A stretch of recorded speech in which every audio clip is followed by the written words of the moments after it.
gabadh baa waa dabadahaas ka dhacday qisadu waa qiso waaqac zamankeena diinta loo bandhigay way islaamtay waa gabadh cadaan diinta loo bandhigay way soo islaamtay mar allaali markay soo islaamtay waa gabadh ajiiba oo cadaan way soo islaamtay isla markiiba nin muslima ku boodayo muxuuha guur u bandhigay ninkii bay guursatay maalimo kooban iyadoon wada joogin ayay sireen ninkan miskiinka ee xoogaana haysana jeebabkiisu maray yihiin bal shaqana u samee xaafaduna hayni yar nuugtay xoogaa kharash meel bay tagtay shirkada lacag bay ka soo amaatay 12 kuna ay soo amaatay lacagtii bay guriga dhigtay waxay tiri inta nabal waxbaynu ku farsamayn doonaa ay iyadu rajeynaysa inay odaygeedana u sheegto shaqana ugu samayso gurigii bay meel ka dhigtay meel bay u baxday odaygii baa soo laabtay ninkii muxuu ahaa muslimka ahaaye gabadha qabay gurigii buu ku soo laabtay isagoo wax eegeegayinba meeshan arkay oo bidaarkii meeshan rasaysan yaa boqolkii yaa oo meeshan rasaysan 12 kun wariyaa maanta jannay kugu dhowday buu maanta ayay janna kugu dhowdaa intii bay intu jeebka guriga baxsan bal aduu si dhawa kaas yaa intii bay intu sidaa yiri ayuu la baxsado iskaga tagay guriga oo dhuntay gabadhu way soo laabatay lacagtii raadi ninkii ma joog lacagtii ma joogto way yaabtay waxay go'aansatay inay istisho laan lacagtan lacag ay hadda haysay gudi karaysa ma aha lacag hadda haysay gudi karayso ma aha islaantinimadii nacday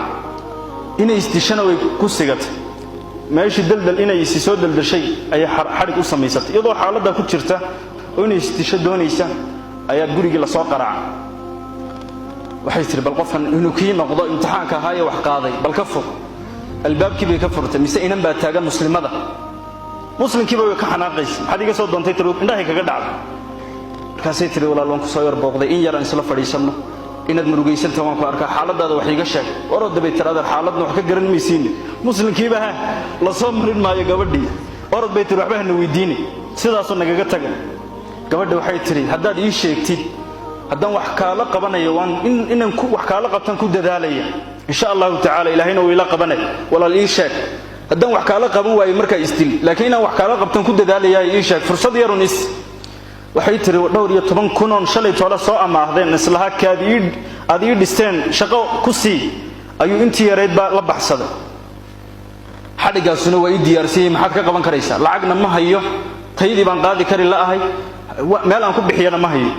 waa gabadh hadda soo islaamtay oo qalbigeeduba wali iimaanku si fiican u biyadhigay ayaa dhaqanka xun ee muslimiinta qaar kood ka dhacaya arkaysa gabadha waxay tiri uma inta sunba 12 kun kaliya waa hawl iska dhib yar ana soo dhameynay muddo yar ii qabo Allahu akbar muddo yar aad u kooban ii qabo muslimiintii ba u tagtay rag ajiiba oo xoogaa munfiqiina lacagtii bay ka soo ururisay lacagtii bay oo dhameystiran ayay gabadhi maalintii dambe u keentay muddadii aan wali dhamaan ayuu keentay tir 12 kun muxuu ahaa laga barakeeyay 12 kunba waa kuwaana qabso gabadhu way faraxday marna way yaabto waxay tiri war muslimiintu nooc badan